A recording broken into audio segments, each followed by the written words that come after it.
3, 2, 1, 0. All engine running. Liftoff. We have a liftoff. Faux de lune. Épisode 3. La face cachée de la lune.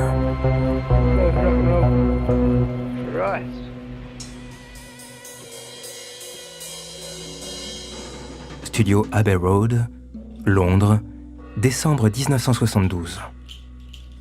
Pendant que les deux astronautes d'Apollo 17 parcourent la surface de la Lune en Jeep, le groupe Pink Floyd enregistre ce qui va devenir l'un des plus grands succès musicaux de tous les temps, The Dark Side of the Moon, la face cachée de la Lune. Un album qui tient son titre du morceau Brain Damage. Mais est-il vraiment question de la Lune ? Et de quelle face cachée s'agit-il ?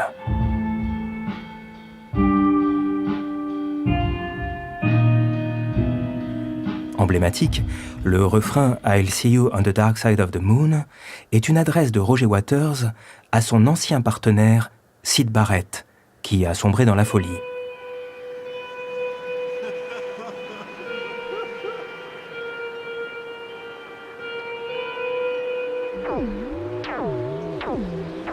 Peut-être faut-il un peu de cette folie pour envisager une vie sur la Lune, celle de ses habitants communément appelés les Sélénites. Et sur ce point, l'imagination humaine n'a pas de borne. Dès le IIe siècle, Lucien de Samosate explique que sur la Lune, on se reproduit entre mâles. Et on porte les enfants non dans le ventre mais dans le mollet. Mieux, on y découvre des arbres en forme de phallus, dont la racine se trouve dans le testicule droit d'un homme mort et enterré. Plus près de nous, au début des années 50, ce rêve psychédélique de l'écrivain Kenneth Euer, qui promène des astronautes sur la face cachée de la Lune, où de facétieuses créatures s'amusent à piéger les humains en creusant des trous cachés sous des cendres.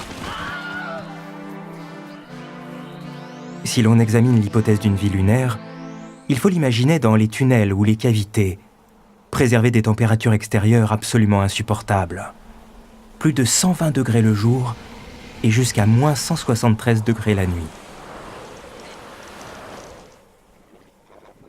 C'est de cette histoire dont on parlait encore en janvier 2019 sur les réseaux sociaux, lorsque la sonde chinoise Chang'e 4, qui s'apprêtait à l'unir sur la face cachée de la Lune, a été brutalement freinée.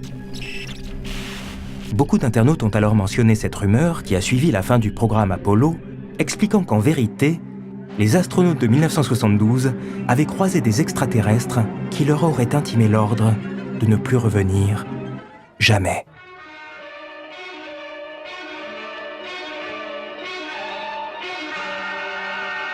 Et voilà pourquoi les grandes puissances auraient réorienté leurs projets spatiaux vers Mars. Fake news ? Jolie fable conspirationniste en tout cas.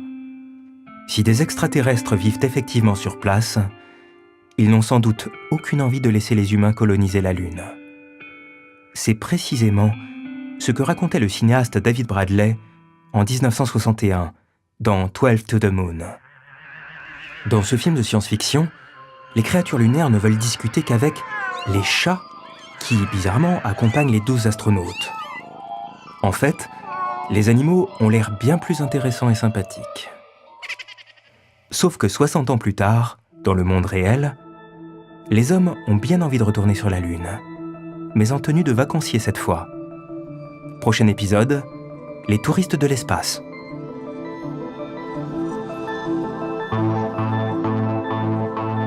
Faux de Lune, une série de podcasts proposés par la Réunion des musées nationaux Grand Palais, à l'occasion de l'exposition La Lune, du voyage réel au voyage imaginaire, jusqu'au 22 juillet 2019. Retrouvez toutes les références sur le site du Grand Palais, grandpalais.fr.